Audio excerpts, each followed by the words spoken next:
Iglesia del Señor, buenos días a los que nos ven por este medio, buenos días a los que están aquí presentes. Le damos la bienvenida, dándole gracias a Dios por este nuevo día, por este nuevo amanecer, porque nos permite poder ser alimentados, nutridos, creciendo más en este conocimiento de la palabra. Para nosotros es un privilegio seguir enseñando lo que el Señor consideramos que hemos recibido de parte de Él. ¿Correcto? Vamos a orar primeramente y vamos a continuar con un tema que dimos inicio hace 8 días, que lo he titulado Las dos caras del Evangelio. Vamos a orar. Padre, en el nombre de Cristo Jesús, nuestro Señor, te damos a ti gracias, Dios, por este nuevo día. Gracias, Padre, por amarnos y por bendecirnos en Cristo, Dios. Padre, gracias porque a pesar de cualquier circunstancia de la vida, podemos reconocer tu fidelidad, tu grandeza, tu amor, tu bondad, tu misericordia, Señor. Gracias, Padre, porque a pesar de nosotros, tú eres fiel, Señor. Padre, bendecimos tu nombre y te pedimos que cada día nos permita conocerte a ti más y más, Padre. Señor, gracias por la obra de tu Espíritu Santo en cada uno de nosotros, Dios. Señor, oramos creyendo que la buena obra que tú has comenzado en nosotros la perfecciona y la termina hasta el día de nuestro Señor Jesucristo. Señor, oramos para que en todo tiempo podamos crecer en el conocimiento y en la gracia tuya, Señor, para que cada día, afirmados en la verdad tuya, podamos plenamente conocer cuál es la altura, la profundidad, la anchura y la longitud de tu amor que excede todo conocimiento, Padre. Un amor que no está limitado a nuestras acciones, sino a tu gracia, Señor, a lo que proviene de ti, Padre. Gracias te damos por amarnos y por bendecirnos, Dios. Gracias, Señor, porque sabemos que tú tienes cuidado, Padre, de cada uno de nosotros, Dios.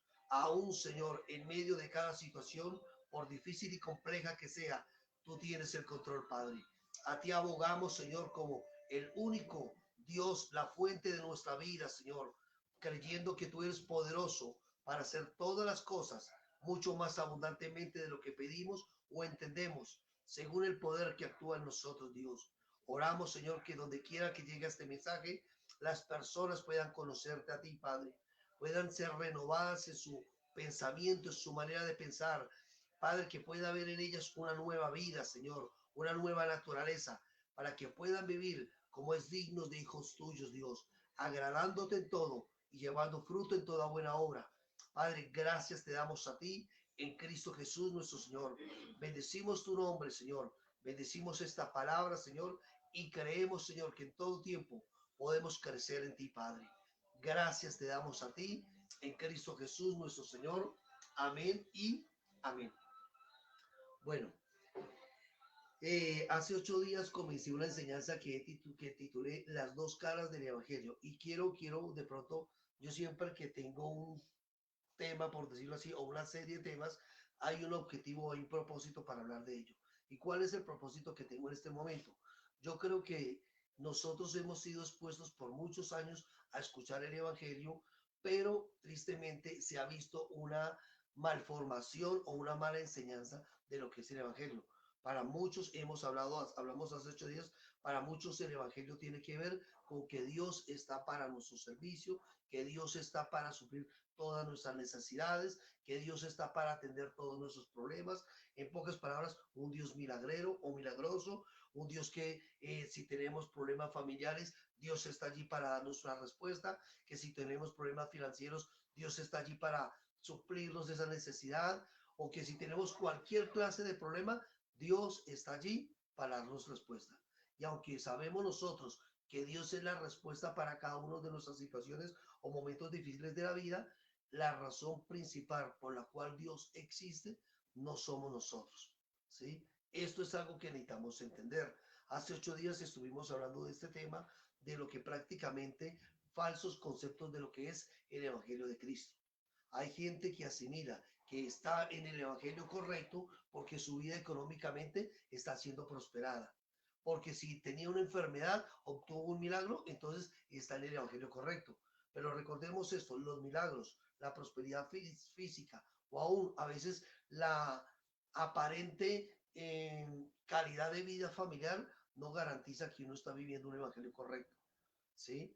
Entonces, precisamente creo que necesitamos conocer lo que significa realmente el evangelio para cada uno de nosotros. Ahora, hoy quiero hablarles precisamente, la segunda parte es la realidad de este evangelio. Recordemos que decíamos que el evangelio tiene dos caras, aunque no debería tenerlas, pero el mismo hombre ha hecho del evangelio dos caras, o ha dado dos caras. Primero, entonces, el centro del evangelio no somos nosotros, Dios no existe para nuestro beneficio y lo hemos dicho de una u otra forma y es algo que necesitamos entenderlo. ¿Por qué digo esto? No lo digo con la intención de desanimarlos, lo digo con la intención de que ustedes vivan convencidos de que la realidad de Dios no tiene nada que ver con las circunstancias presentes de su vida o de mi vida. Porque a veces creer que Dios es real, a veces yo puedo pretender de que Dios no va a permitir de que nada malo acontezca en mi vida. Y aunque Dios es poderoso para guardarnos, Él siempre nos va a guardar para que nosotros llevemos a cabo el propósito que Él determinó con nosotros, no lo que nosotros queremos en nuestra humanidad. Y el propósito de Dios no es manifestar su bendición para que nosotros vivamos una vida cómoda o ajena a su voluntad, porque a veces se ha creído eso. O sea, como que hay gente a veces que ha cogido en el buen sentido de la palabra a Dios como un agüero más en su vida. Sí, yo creo en Dios, yo sé que Dios es bueno y yo sé que eso, y hasta hago ciertas cosas para, entre comillas, decirle, Señor, yo hago esto y como estoy haciendo esto, tú estás en la obligación de guardar o de bendecir mi vida. Y eso era lo que tenía el concepto de Dios, Job. Cuando usted lee el libro de Job, puede entender un poco esto. Ahora, ¿cuál es la percepción? Primero que necesitamos entender, hablar del Evangelio tiene que ver con Jesús. Vuelvo, repito, hablar del Evangelio tiene que ver con Jesús. Si hablamos del Evangelio y solamente hablamos prosperidad, hablamos milagros, hablamos liberación, hablamos beneficios personales, pero no estamos hablando de Jesús, significa que no hay un Evangelio real allí. El Evangelio siempre tiene que ver con Jesús. Mire, a veces nosotros hablamos de Dios y la gente no le incomoda, pero nombremos a Jesús o nombremos a Cristo y comienza a incomodarse. Y nosotros necesitamos ser conscientes. El Evangelio tiene que ver con Jesús. Y voy a decirles algo. ¿Cuál es la percepción que nosotros tenemos acerca de Jesús? ¿Cuál es la percepción que yo tengo? Y lo digo porque es algo que uno continuamente necesita retroalimentar. Porque a veces decimos, Jesús vino a mi vida, me salvó, pero ¿es una salvación constante o es una salvación que solamente se efectuó en un tiempo específico? Y mire, cuando el fundamento de nuestras percepciones es incorrecto, las verdades que rigen nuestra vida pueden llegar a engañarnos.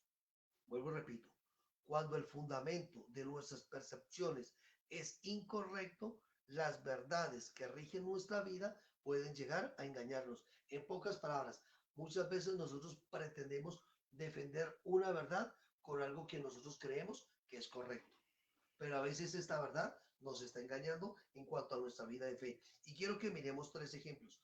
La Biblia resalta la historia de Elías. No sé si usted ha leído, perdón, la historia de Elías. Primera de Reyes, miremoslo por un momento. Perdón. Primera de Reyes, capítulo 19. Versículo 13 al 18. Mucho frío. Primera de Reyes, capítulo 13, perdón, 19, versículo 13 al 18. Primera de Reyes 10. Perdón, Primera de Reyes, capítulo 19, versículo 13 al 18. Y vamos a hablar, vuelvo, repito, cuando el fundamento de una percepción es incorrecto, la verdad que rige nuestras vidas puede llegar a engañarnos en ese momento. Y vamos a tomar tres ejemplos. Primero, con la vida de Elías. Dice que, versículo 13, y cuando lo oyó Elías, cubrió su rostro con su manto y salió y se puso a la puerta de la cueva. Y he aquí una voz diciendo, ¿qué haces aquí, Elías? Él respondió, he sentido un vivo celo por Jehová, Dios de los ejércitos, porque los hijos de Israel han dejado tu pacto, han derribado tus altares y han matado espada a tus profetas. Y solo yo he quedado y me buscan para quitarme la vida. Y le dijo Jehová, ve, vuélvete por tu camino por el desierto de Damasco y llegarás y ungirás a Hazael por rey de Siria. Verso 16. A Jehú, hijo de Nimsi, ungirás por rey sobre Israel, y a Eliseo, hijo de Safat, de Abel Meola, ungirás para que sea profeta en su lugar. Verso 18 dice, y yo haré que queden en Israel, ¿cuántas personas? 7,000, cuyas rodillas no se doblaron ante Baal y cuyas bocas no lo besaron. Démonos cuenta de algo. Elías tenía una percepción que él consideraba como una verdad. Y la verdad que él decía era, solamente yo he quedado como profeta de parte de Dios. No hay nadie más que tema el nombre de Jehová en este tiempo. Elías consideraba que era necesario que él se escondiera para preservar su vida, porque de lo contrario, si lo mataban, en pocas palabras, no iba a haber un precesor de parte de Dios aquí en la tierra. Pero Dios tiene que confrontarlo y decirle, mire, la verdad, primero le voy a decir algo, Elías. Yo no he terminado con usted, en pocas palabras, es lo que Dios le dice a Elías. Yo no he terminado con usted. Yo necesito que vaya a Siria y unja un rey, que vaya a Israel y unja a otro rey, que vaya y unja un profeta. Pero también me he preservado un remanente de 7,000 personas que no han doblado sus rodillas ante Baal. Démonos cuenta, él tenía una percepción de que él estaba solo, pero esa no era la realidad. Y vuelvo y le digo, a veces nosotros podemos tener una percepción de Dios que consideramos que es correcta, pero que realmente no es verdad. Pensamos que Dios nos ha abandonado en un momento difícil de nuestra vida, porque no estamos viendo lo que nosotros queremos. Pensamos que el Evangelio, en pocas palabras, no tiene, es que yo le decía hace 8 días, cuando creemos que el fundamento del Evangelio somos nosotros, vamos a creer que si nosotros no vemos lo que queremos, entonces el Evangelio no tiene sentido o no tiene razón de ser. Y démonos cuenta, Dios aún no había terminado con Elías. La segunda persona es Juan el Bautista. Me encanta esta historia porque dice Mateo capítulo 11, versículos 2 y 3. Mateo capítulo 11, versículos 2 y 3.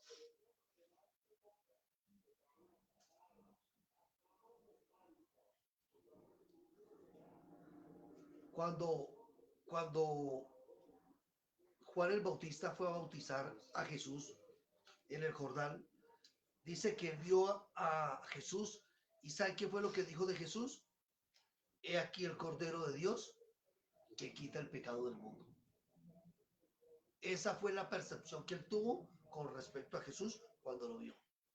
Pero cuando Juan el Bautista se encontraba en la cárcel, mire lo que él dice. Y al oír Juan en la cárcel los hechos de Cristo, le envió a 2 de sus discípulos para preguntarle, mire lo que fue a preguntarle, ¿eres tú aquel que había de venir o esperamos a otros? Mire, el Mesías que había sido profetizado ya estaba presente. Los hechos de Jesús eran notorios como testimonio de la realidad o el poder de Dios. Pero ¿qué pasa? ¿Qué es lo que pasa? Que la cárcel en la que Juan se encontraba estaba nublando la realidad de Jesús en la vida de Juan. En pocas palabras, la cárcel hizo que la realidad de Jesús se opacara en la vida de Juan. Y aquí quiero hacer una pregunta. ¿Cómo está nuestra mirada de Jesús cuando realmente nosotros hablamos del Evangelio? ¿Sigue siendo Jesús la fuente de nuestra fe? Porque vuelvo y le digo, Juan en la cárcel se le olvidó quién era Jesús, en pocas palabras. Se le nubló la visión que tenía de Jesús como el Mesías, como el Cristo o como el enviado de Dios. Gracias, amor.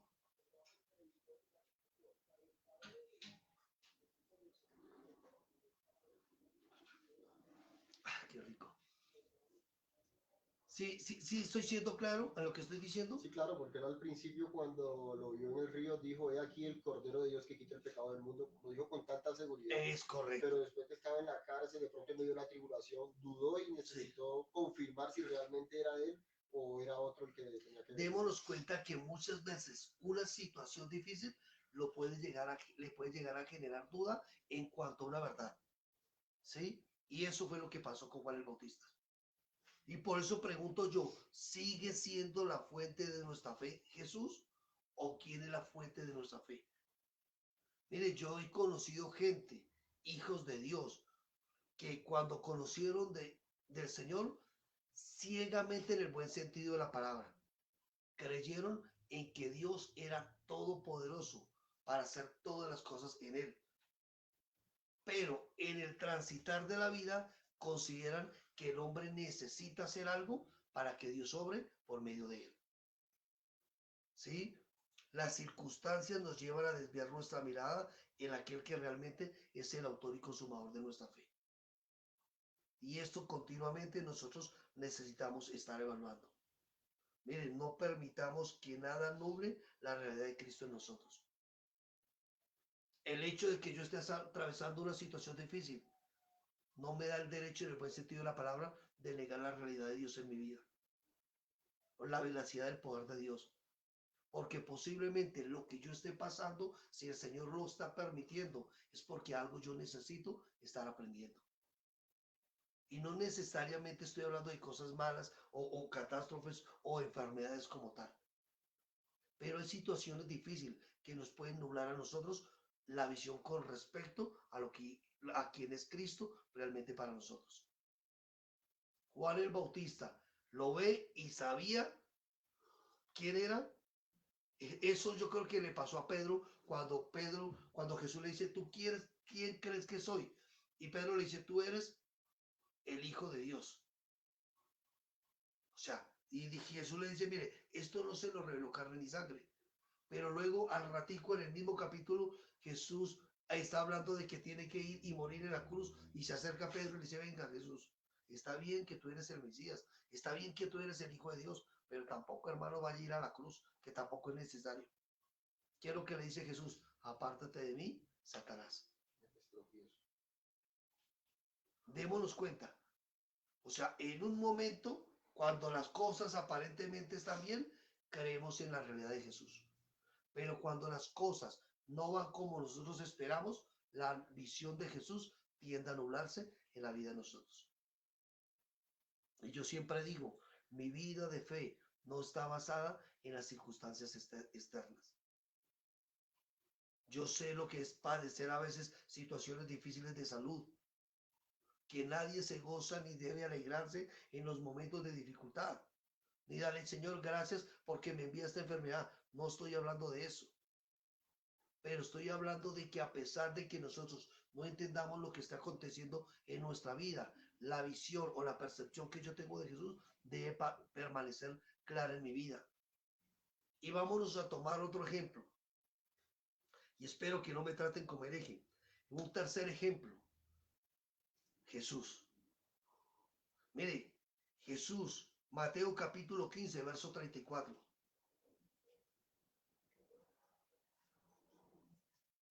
Mateo capítulo 15, versículo 34.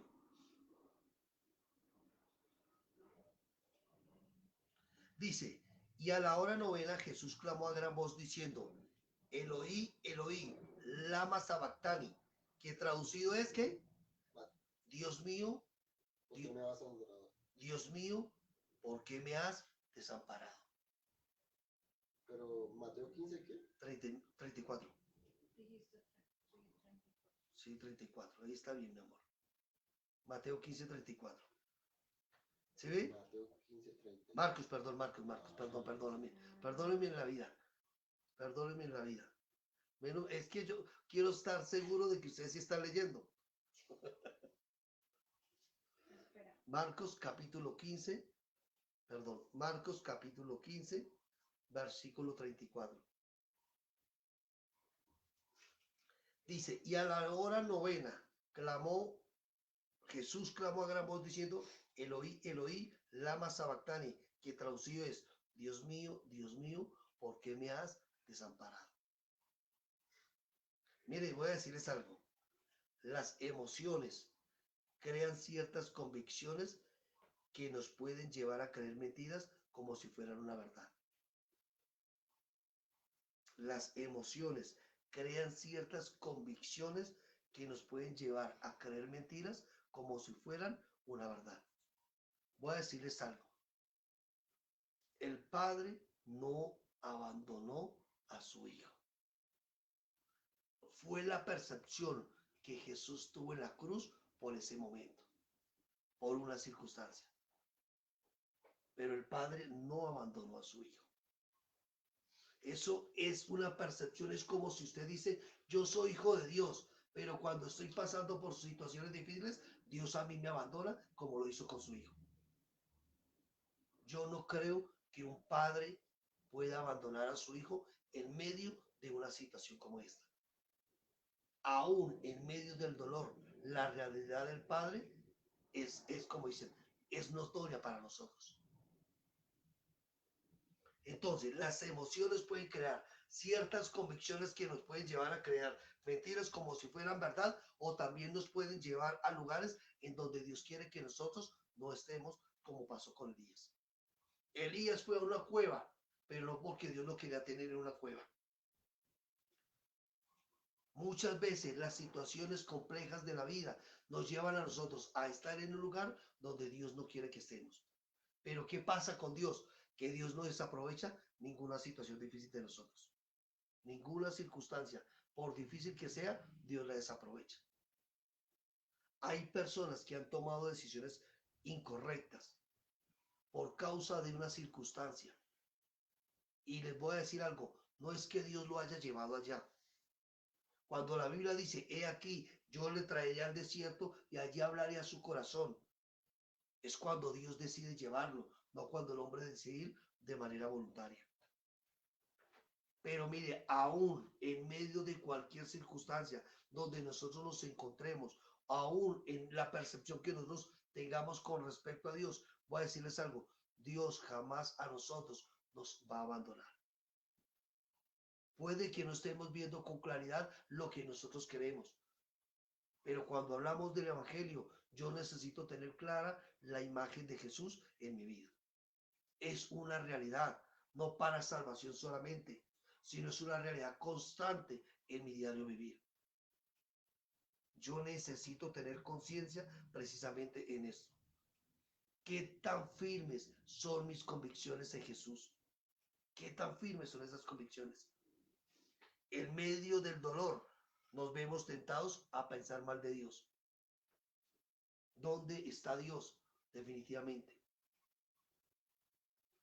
Y empieza a nublarse nuestra visión con respecto a la realidad de Cristo. La tristeza nos puede nublar la perspectiva de la voluntad de Dios para nosotros. O nos quejamos o nos abatimos. Pero voy a decirles algo, conocer a Jesús como la fuente de nuestra fe nos define en todas las decisiones que nosotros tomamos.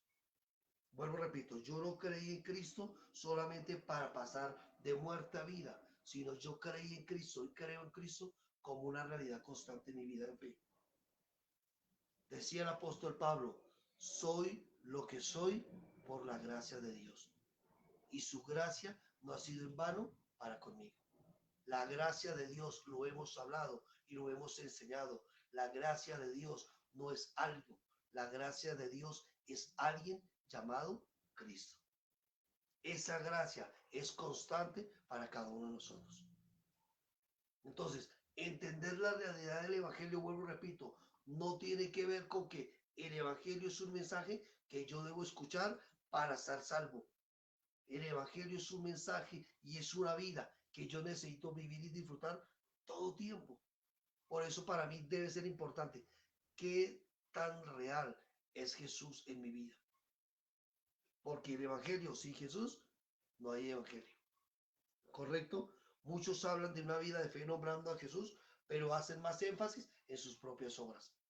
Ah, sí, yo sé que Jesús es esto, pero yo tengo que hacer esto. Yo tengo que vivir esto. Personas, esta semana yo hablaba con alguien y me hablaba de Dios, me decía, yo creo en Dios, pero yo sé que si yo creo en Dios, yo también tengo que hacer tal cosa. Es que malinterpretan el pasaje que dice que la fe sin obras es Es una fe correcto. muerta. Y las obras a las que se refiere ahí no son obras de nosotros, sino obras del fruto de lo que ya fue de Es nosotros. correcto, del Padre y nosotros. Algunos dicen, yo creo en Dios y sé que Él está siempre conmigo, pero la pregunta es, ¿le estamos creyendo a Dios? Quien le cree a Dios, ¿sabe qué hace? Le obedece. No me diga que usted cree en Dios cuando su creer está más racionado en su manera de pensar o en lo que usted quiere y no en lo que Dios quiere con usted. Cuando yo creo en Dios, yo estoy dispuesto a obedecer a lo que Él quiere conmigo. Entonces, el Evangelio, la realidad del Evangelio, primero, tiene que ver con Jesús. Lo segundo, la realidad del Evangelio tiene que ver con la cruz. Mire, Jesús no fue a la cruz como un mártir de la fe. No fueron las circunstancias lo que llevaron a la cruz a Jesús, sino fue causa de un propósito eterno. Había un propósito. Y mire lo que nos dice Juan capítulo 3, versículo 14 y 15. Juan capítulo 3, versículo 14 y 15.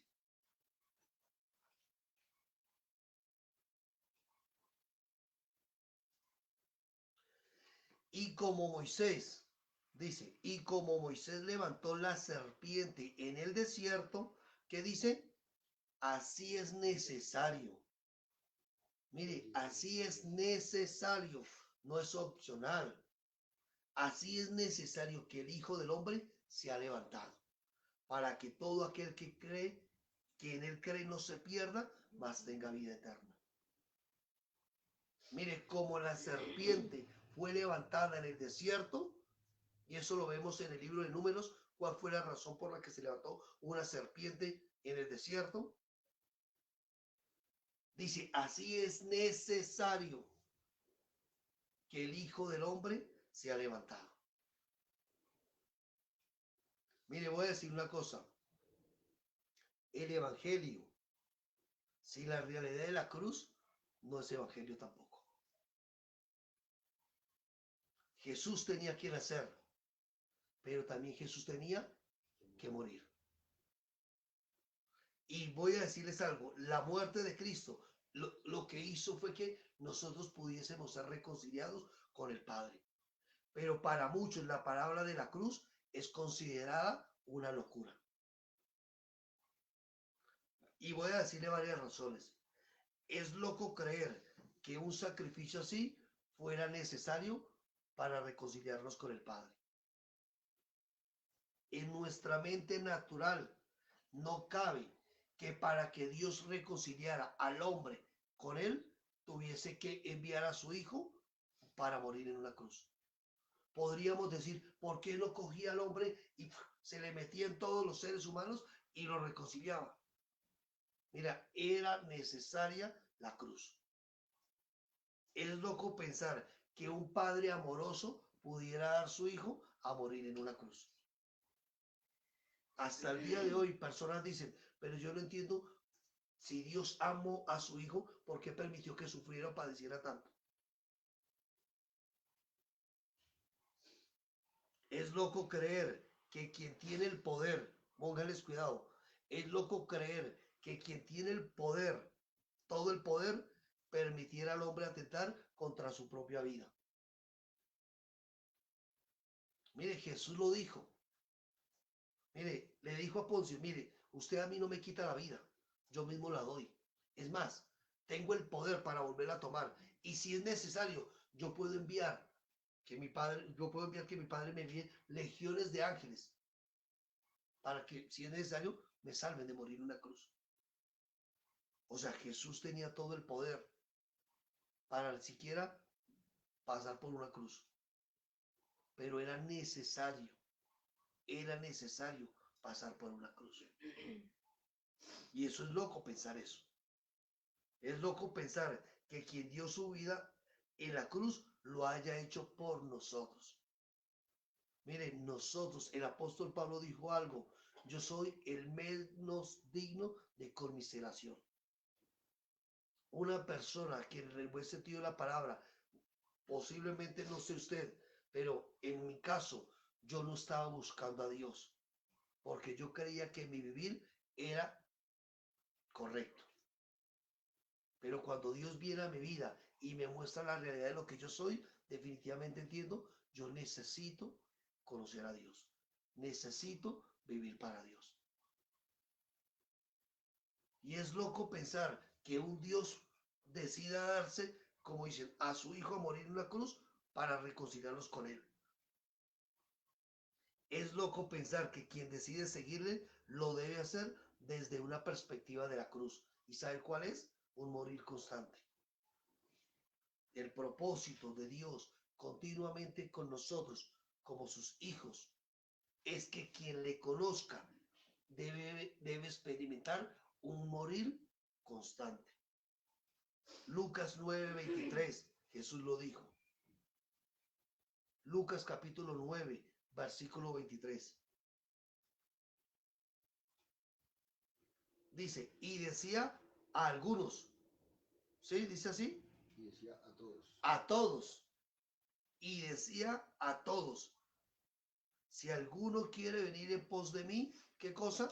Niéguese a sí mismo. Tome su cruz, ¿cuándo? Cada día. Cada 8 días, eso. Todos los domingos tome su cruz y sígame. Jesús lo dijo. ¿A quiénes? A todos. No a sus discípulos, sino a todos. Los que le estaban escuchando en ese momento. Si alguno quiere venir en pos de mí, ¿qué tiene que hacer? Negarse a sí mismo, tomar su cruz cada día y seguirme. Y mira lo que dice 1 Corintios capítulo 1, verso 18.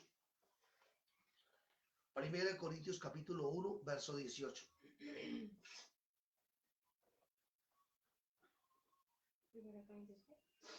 1 Corintios 1, 18.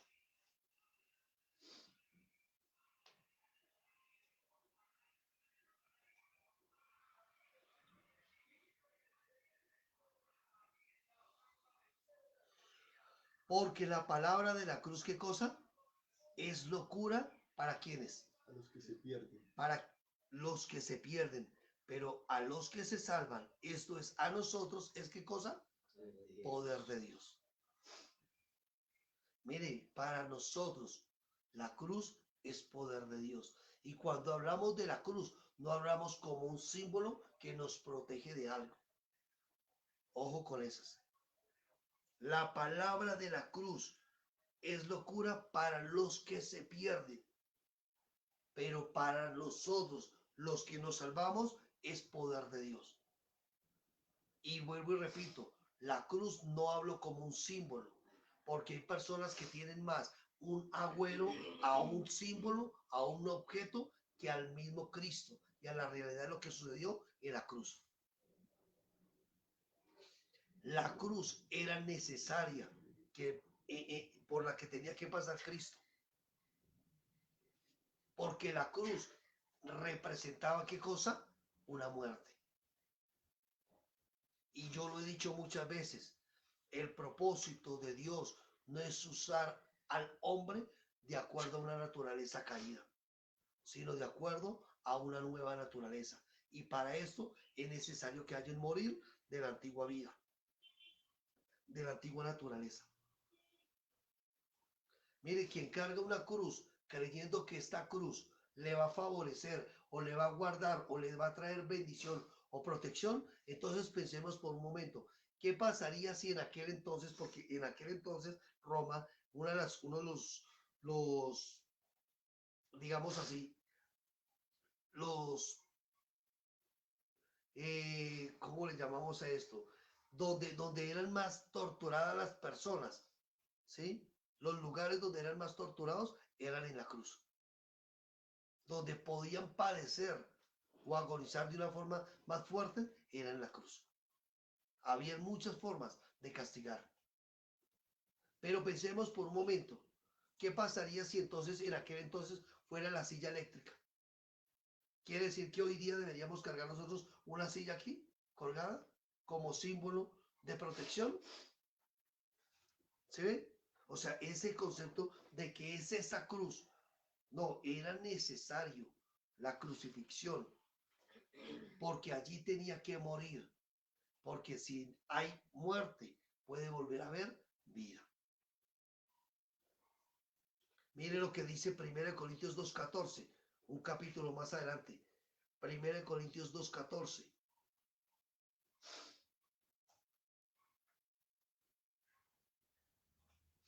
Primera de Corintios, mi amor, tú escribiste anterior, 1 Corintios 1:18, sí. Sí. Ah, listo, 1 Corintios 2:14 dice, porque el hombre, pero el hombre natural no percibe las cosas que son del Espíritu de Dios. ¿Por qué? Porque para él son locura y no las puede entender porque se han de discernir espiritualmente. Mire, vuelvo y repito, cuando hablamos de la cruz, hablamos de un morir en nosotros como una realidad. Recordemos, la Biblia dice, 2 Corintios, creo que primero o 2 Corintios 5:17, de modo que si alguno está, 2 Corintios, ya sé, 2 Corintios 5:17, de modo que si alguno está en Cristo, nueva criatura es. Esa nueva criatura significa una nueva creación, algo que nunca había existido.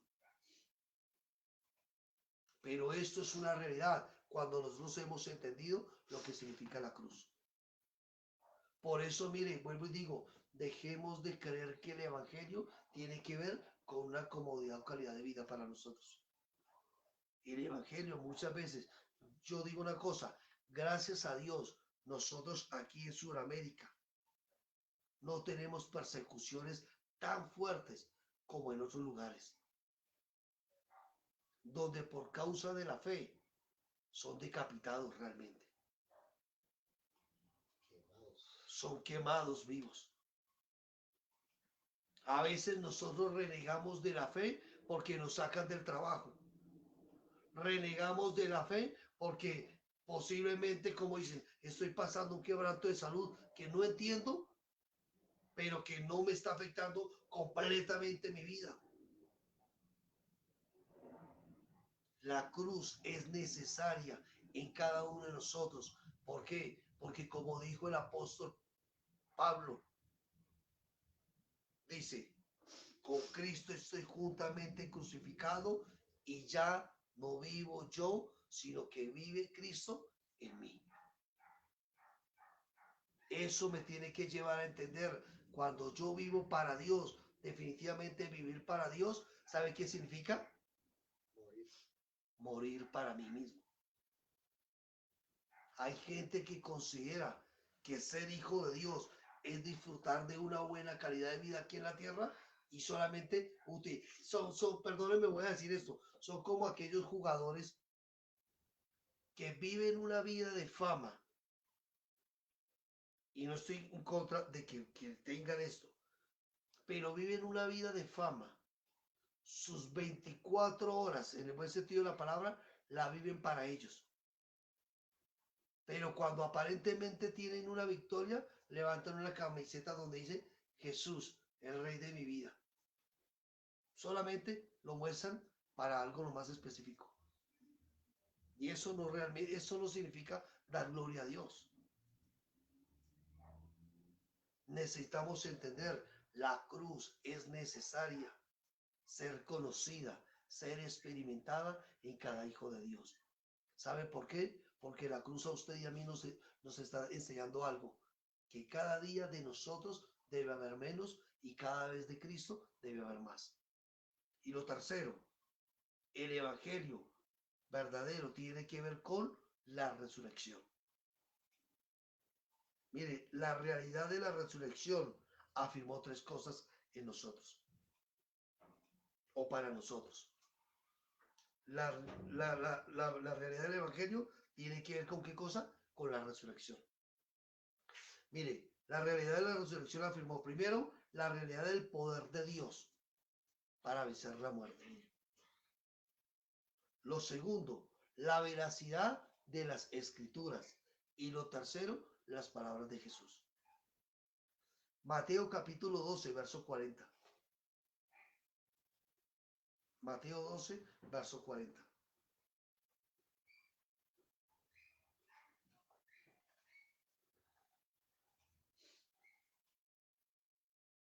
Dice, porque como estuvo Jonás en el vientre del gran pez 3 días y 3 noches, ¿qué dice?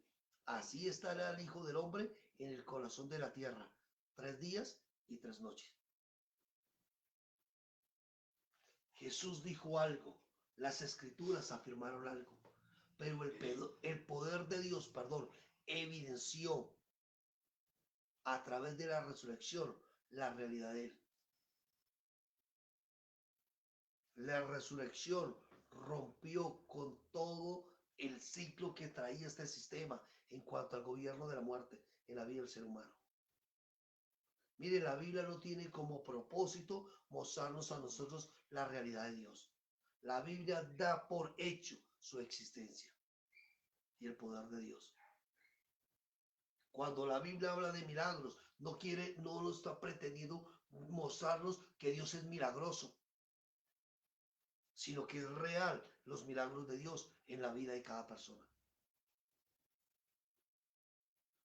Si no hubiera resurrección, prácticamente nosotros no tendríamos esperanza de una salvación eterna. Porque si no hay resurrección, en pocas palabras, nuestros cuerpos nunca serán glorificados y en pocas palabras no habría un Salvador. Y 1 Corintios 15, 14 lo dice. 1 Corintios 15, 14. Entonces, voy a tratar de concluir lo que estoy diciendo. Hablar de la realidad del Evangelio tiene que ver con Jesús. Si en el Evangelio, si en su vida de fe, Jesús no es continuo, no es constante, no es una realidad visible en su vida, necesita mirar cuál es el Evangelio que usted está abrazando. Si hablar del Evangelio en su vida no tiene que ver con un morir constante, con una cruz, con tomar una cruz en el buen sentido de la palabra, no hacer sacrificios propios, sino entender que cada día debe haber menos de usted y más de Cristo. Hay gente que simplemente dice ser hija de Dios, pero no cambia diciendo, es que yo soy así. Es que yo soy así y Dios así a mí me hizo. Justifican un mal comportamiento diciendo, yo soy así. Pregunto, ¿quién realmente que pase por la cruz puede decir, yo soy así? ¿Sabe qué pasa? En la cruz se anula todo protagonismo humano, en pocas palabras. Todo lo que el hombre crea derecho a tener, en la cruz pierde su valor. Mire, voy a decir algo que a mí me dijeron, un líder me lo dijo a mí. Yo tenía muchos problemas continuamente con personas, porque veía que ellas eran injustas conmigo. Y claro, pues cuando yo veía que estaban siendo injustas conmigo, pues yo me levantaba contra ellas de una forma fuerte e imponente. Y decía, como decíamos por ahí, soy manso pero no menso.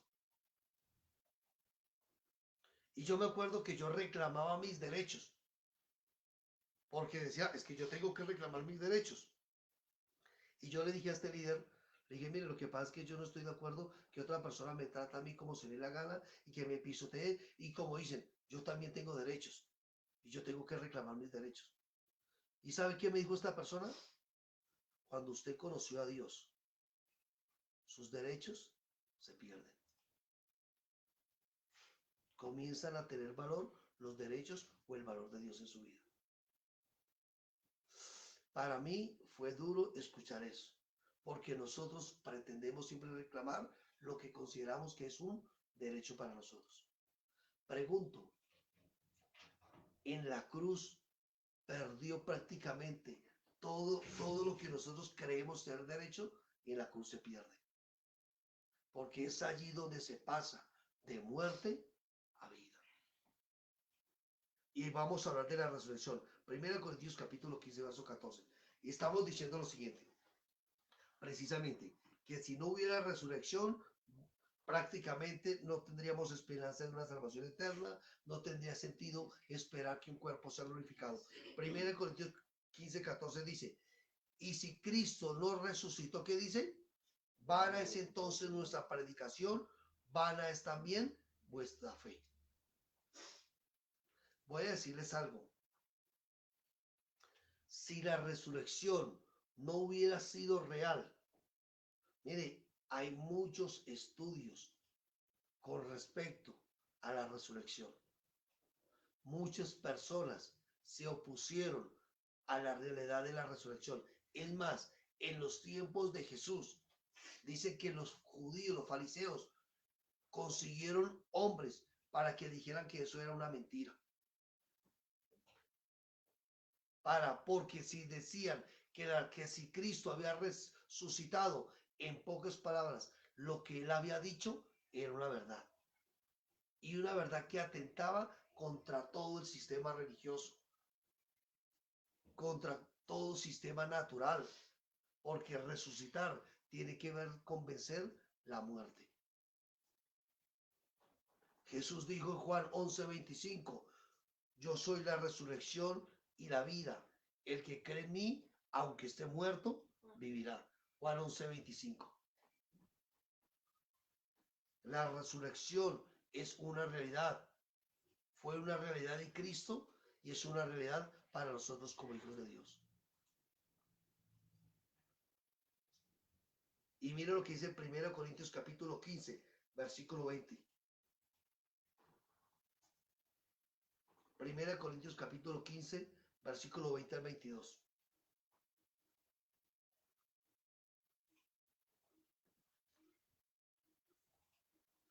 Dice, mas ahora Cristo ha resucitado de los muertos, primicia de los que durmieron es hecho, porque por cuanto la muerte entró por un hombre, también por un hombre la resurrección de los muertos. Porque así como en Adán todos mueren, también ¿qué cosa? También en Cristo todos serán vivificados. Miren, les voy a decir algo. La resurrección de Cristo nos garantiza una verdadera esperanza para esta vida temporal. En pocas palabras, yo tengo que estar plenamente convencido de algo, que aunque los años de mi vida en esta tierra se han de ir acortando, la realidad de la resurrección de mi cuerpo va a ser notoria. No algo que yo vuelvo y le digo, yo no soy de los que digo, ay, yo quiero morir para resucitar, no. Pero entre más días, entre más se van acortando los días de mi vida aquí en la tierra, más cercana está la redención de mi cuerpo. Y esto debe producir una esperanza para nosotros. Miren, los problemas que usted esté pasando ahorita son temporales. Las circunstancias difíciles de su vida son temporales. Las crisis que estén viviendo son temporales. Hay una realidad y es que usted va a pasar de una muerte, de un cuerpo, en pocas palabras, corruptible a un cuerpo incorruptible. Donde usted no va a tener más quebrantos de salud. Es una realidad de vida porque la resurrección es la esperanza que nos proporciona a nosotros como iglesia o como hijos de Dios. Y quiero concluir diciéndoles 4 cosas. Repito, el evangelio no se centra en el hombre, aunque incluye al hombre. ¿Correcto? El evangelio no se centra en el hombre, aunque incluye al hombre. Lo segundo, el evangelio no garantiza ausencia de dificultades, pero sí garantiza una esperanza segura. La Biblia dice, mientras haya vida, hay esperanza. Porque más vale perro vivo que león muerto.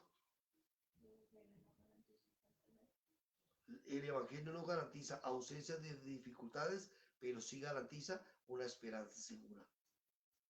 Lo otro, el evangelio no tiene como propósito exaltar a los hombres, sino solo a Cristo.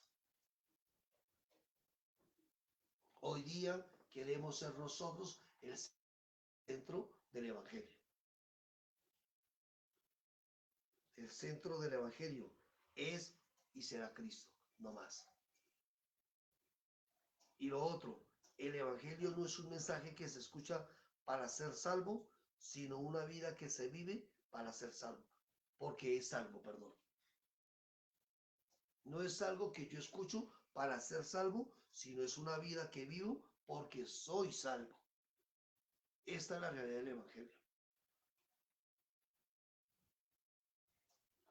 Y yo quiero que entendamos esto, vuelvo y repito, siempre que hablemos del Evangelio, necesitamos, dime amor, El evangelio no es que, un mensaje que se escucha para ser salvo, sino una vida que se vive porque es salvo.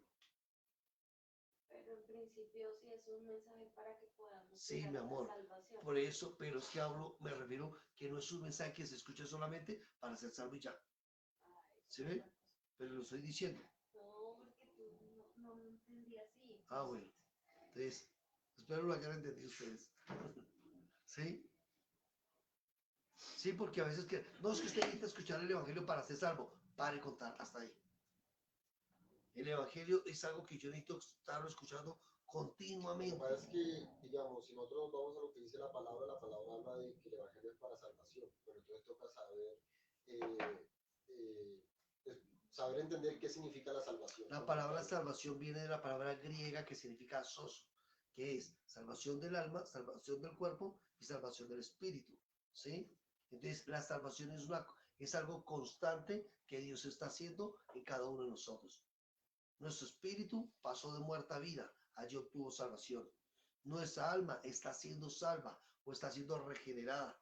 Y esto es un proceso continuo que se da todos los días de nuestra vida. Es allí donde el Evangelio sigue efectuando en nosotros una vida, un poder, ¿sí? Un actuar. Por eso la salvación es algo constante en cada uno de nosotros.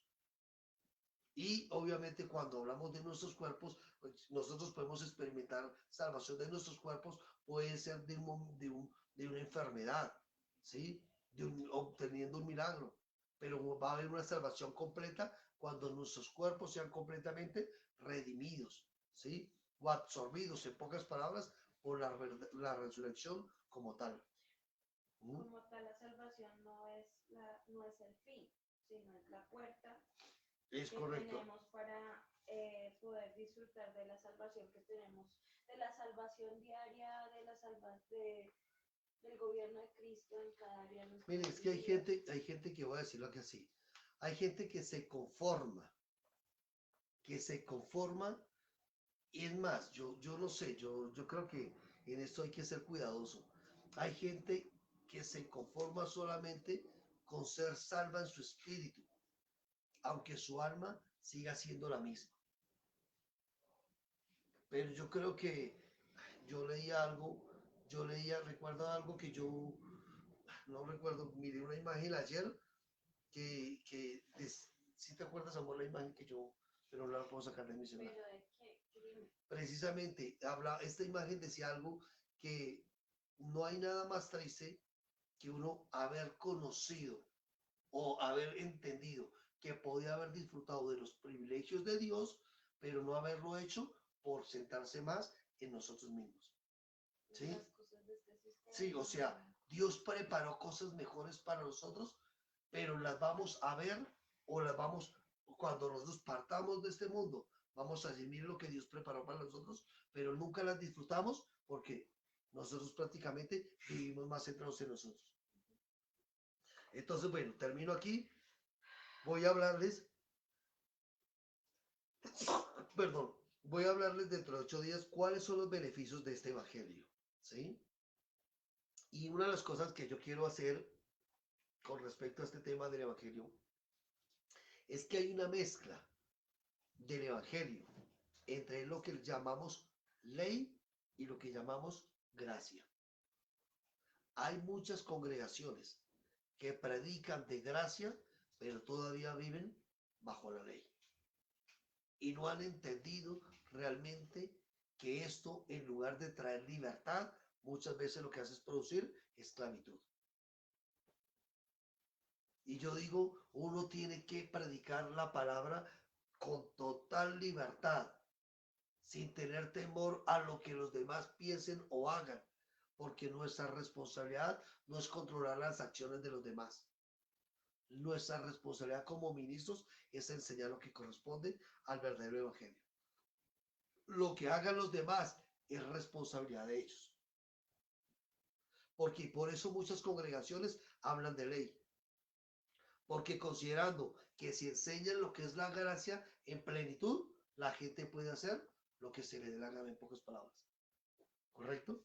Entonces, eso lo vamos a hablar dentro de 8 días, Dios mediante, pero no voy a hablar sobre cuáles son los beneficios del evangelio. Entonces, vamos a orar dándole gracias a Dios por este tiempo. También, pero antes de esto, quiero concluir diciendo, dando como unos anuncios. Nosotros, recordemos, hacemos parte de una red de apoyo en varias congregaciones a nivel Colombia y hacemos unos eventos o unos seminarios donde tenemos el propósito de edificar pastores y líderes de diferentes congregaciones. Tenemos ahorita unos eventos próximos para realizar. Primeramente tenemos uno en Acacias, el 25 de noviembre. Vamos a estar allá junto con mi esposa, vamos a estar enseñando, compartiendo en este seminario personas que viven en Villavicencio, cerca, pastores, líderes que nos estén viendo, les extendemos la invitación, es completamente libre, ¿sí? En Acacias, vamos a estar el día 25 de noviembre, es un sábado, ¿sí? Vamos a estar todo el día allá enseñando y compartiendo. El día 30 de noviembre, 1 y 2 de diciembre, hay otro en Montería, ¿sí? En Montería, personas o pastores, líderes que nos estén viendo, que puedan acompañarnos, que puedan estar allí, sería bueno que lo hicieran. Otro tenemos en Medellín el día 8 y 9 de diciembre. Recordemos, estos seminarios tienen como propósito afirmar, edificar a ministros, pastores, líderes, servidores del Señor, que podamos entender que como cuerpo y como ministros no estamos solos para llevar a cabo la obra del Señor, sino que somos un cuerpo vivo, activo, que estamos para servir y ministrar a otros. Y el último que vamos a tener aquí en Bogotá, el día 12 y 13 de diciembre, son 2 horarios nomás, allí vamos a estar nosotros también. Entonces, el propósito es solamente en diciembre, el 12 y 13, es aquí en Bogotá, solamente son en las horas de la noche, nos vamos a reunir a las 7 de la noche, vamos a estar allí compartiendo una palabra de edificación. Entonces, vamos a estar con el apóstol Basilio, le pedimos que estuviera con nosotros, va a estar con nosotros compartiendo. Entonces, les extendemos la invitación para que nos acompañen en estas fechas, los que pueden, en donde les dije, Montería, Acacias, Medellín o Bogotá, donde puedan ir, con mucho gusto. Recordemos algo, nuestro propósito siempre es poder afirmar y edificar el cuerpo donde quiera que se encuentre. Y si usted es una de las personas que nos escucha, no se congrega, solamente en el buen sentido de la palabra, nos está viendo de manera virtual, le decimos, tome la decisión de congregarse. Si no tiene un lugar donde congregarse, nos puede escribir, nos puede llamar y con mucho gusto nosotros los podemos ubicar donde puedan asistir, donde quiera que asistan, porque pues el propósito es de que también sean edificados de manera presencial. Bueno, vamos a orar. Padre, gracias te damos a ti en el nombre de Cristo Jesús por esta palabra, Dios. Gracias por tu Espíritu Santo, porque sabemos que continuamente, Señor, Él obra en cada uno de nosotros, produciendo el querer como el hacer por tu buena voluntad, Dios. Señor, oramos para que en todo tiempo podamos entender la realidad del Evangelio, Dios. Un Evangelio que tiene que ver con tu Hijo, un Evangelio que tiene que ver con la cruz y un Evangelio que tiene que ver con la resurrección, Señor. Padre, como tal podemos disfrutar la realidad de Cristo en nosotros. Disfrutamos, Señor, aún el morir que continuamente debemos tener, presentar nuestros cuerpos como un sacrificio vivo, santo y agradable, Dios. Y Padre, gracias por esta resurrección, porque una vez más notifica a nuestra vida, a nuestro ser, Padre, la importancia de una realidad que será notoria en nosotros como iglesia, como cuerpo, Padre. Cuerpos corruptibles, Señor. Tendremos cuerpos incorruptibles, Señor. Padre, gracias te damos a ti, porque tú eres poderoso, Señor, para permitirnos experimentar aún en esta tierra y en esta vida, Señor. Dios mío, la realidad y el poder del Evangelio de Cristo, Señor. Padre, oramos donde quiera que nos vean personas que necesiten un milagro tuyo, Señor, en su área física, en su área financiera, Padre, en su área familiar. Oramos, Señor, porque la realidad tuya se haga notoria en ellos, Padre, y para que el propósito tuyo pueda ser conocido en ellos, Padre. Gracias te damos a ti, te honramos, te bendecimos, Padre, en Cristo Jesús nuestro Señor. Creemos, Señor, que podemos disfrutar de un día, Señor, cada día contigo, Dios. Padre, gracias por cuidarnos y por bendecirnos. En Cristo Jesús nuestro Señor. Amén y amén. Entonces, bueno, ya saben, los anuncios, los seminarios, estamos para servirles. Nosotros estamos aquí en Ciudad Verde y cualquier duda, cualquier inquietud, estamos allí. Bueno, un abrazo para todos y muchas bendiciones. Sí.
Signo maravilloso de la cruz,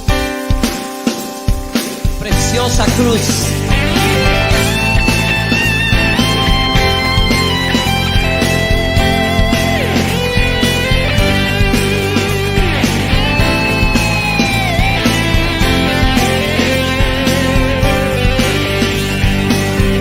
Si fue en la cruz